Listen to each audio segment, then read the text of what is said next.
Politik dalam negeri. Politik dalam negeri adalah kehidupan kenegaraan berdasarkan Pancasila dan Undang-Undang Dasar 1945 yang mampu menyerap aspirasi dan dapat mendorong partisipasi masyarakat dalam suatu sistem. Unsur-unsur terdiri atas struktur politik, proses politik, budaya politik, komunikasi politik, dan partisipasi politik.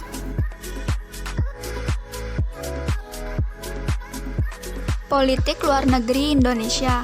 Landasan ideal politik luar negeri Indonesia adalah Dasar Negara Republik Indonesia, yaitu Pancasila yang berisi pedoman dasar bagi pelaksanaan kehidupan berbangsa dan bernegara yang ideal dan mencakup seluruh sendi kehidupan manusia. Landasan konstitusional politik luar negerinya yaitu Undang-Undang Dasar 1945 alinea pertama dan keempat serta batang tubuh Undang-Undang Dasar 1945 pasal 11 dan pasal 13. Di mana pasal 11 berbunyi, Presiden dengan persetujuan Dewan Perwakilan Rakyat menyatakan perang, membuat perdamaian dan perjanjian dengan negara lain. Pasal 13 yang berbunyi, ayat 1, Presiden mengangkat duta dan konsul. Ayat 2, dalam mengangkat duta, Presiden memperhatikan pertimbangan Dewan Perwakilan Rakyat. Ayat 3, Presiden menerima penempatan duta negara lain dengan memperhatikan pertimbangan Dewan Perwakilan Rakyat.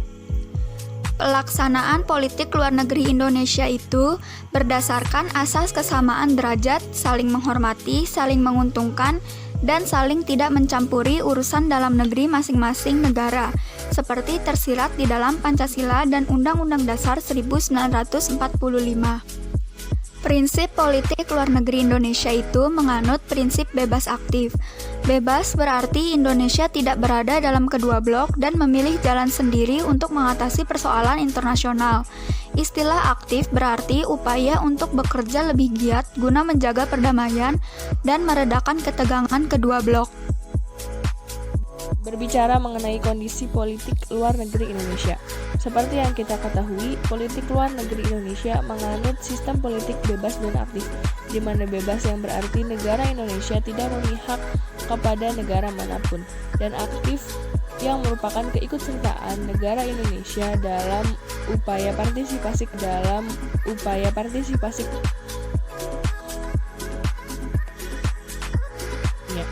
dalam melaksanakan politik luar negeri. Presiden Joko Widodo menerapkan 4 strategi utama dalam sistem politiknya.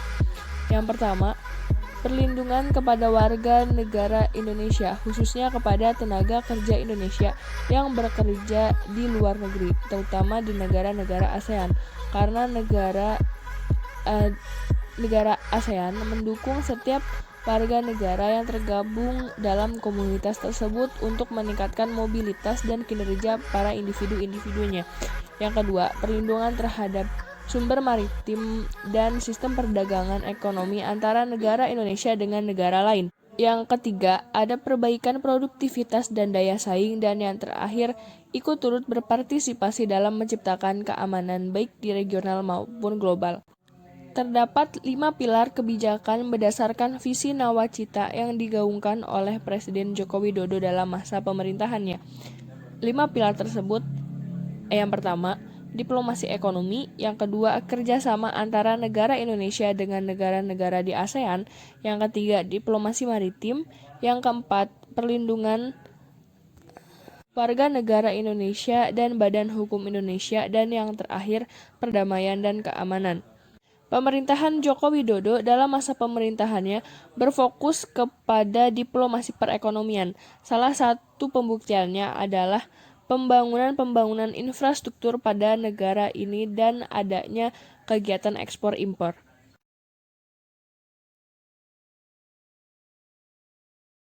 Kondisi politik dalam negeri. Kebijakan yang diambil Presiden selama kurun waktu setahun terakhir dinilai hanya berfokus pada investasi dan mengabaikan penegakan hukum.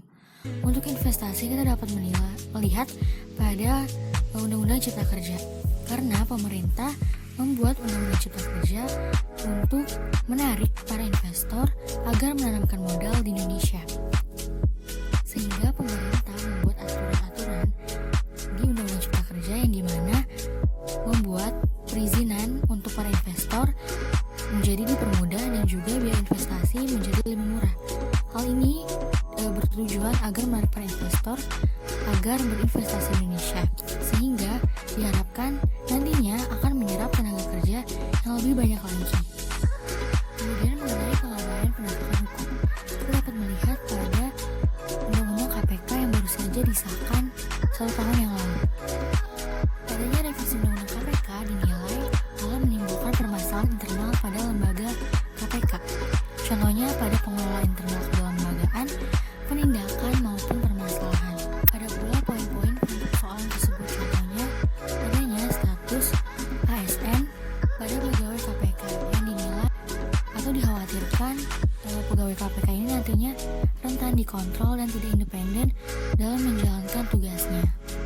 OTT atau operasi tangkap tangan juga dinilai menjadi lebih sulit karena lebih rumit pengajuan penyadapan dan aturan lainnya yang ada di Undang-Undang KPK.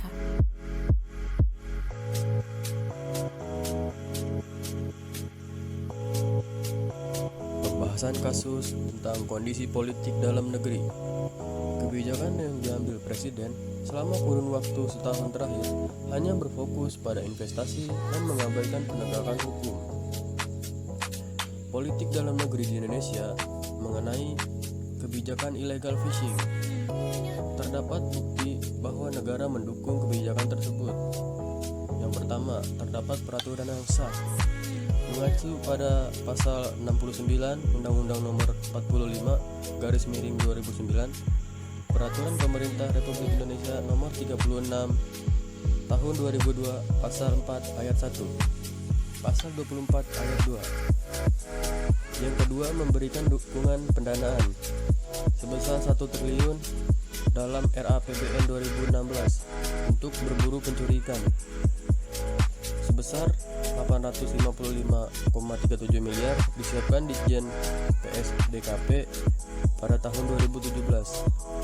Yang ketiga, adanya dukungan instrumen yaitu Satuan Tugas Pemberantasan Penangkapan Ikan secara ilegal melalui Peraturan Presiden Nomor 111 Tahun 2015.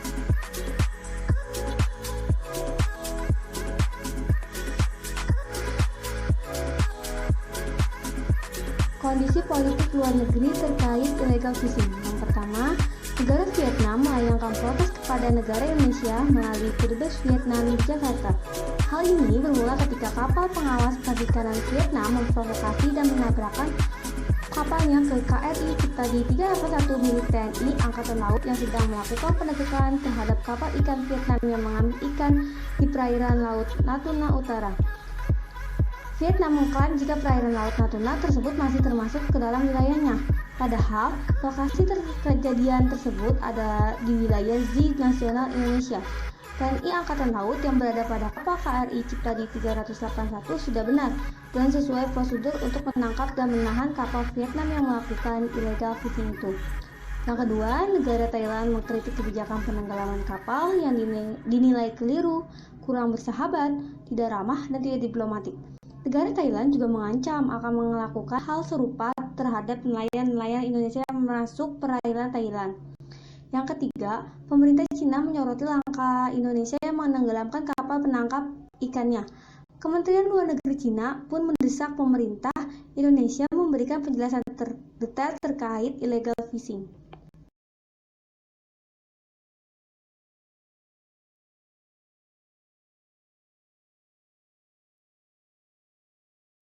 Dampak dari illegal fishing yang dilakukan di perairan Indonesia.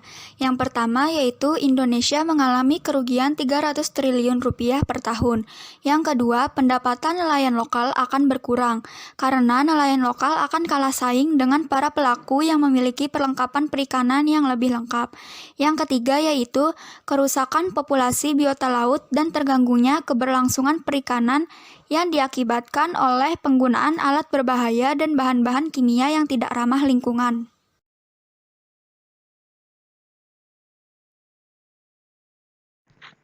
Tindak pidana sektor terkait.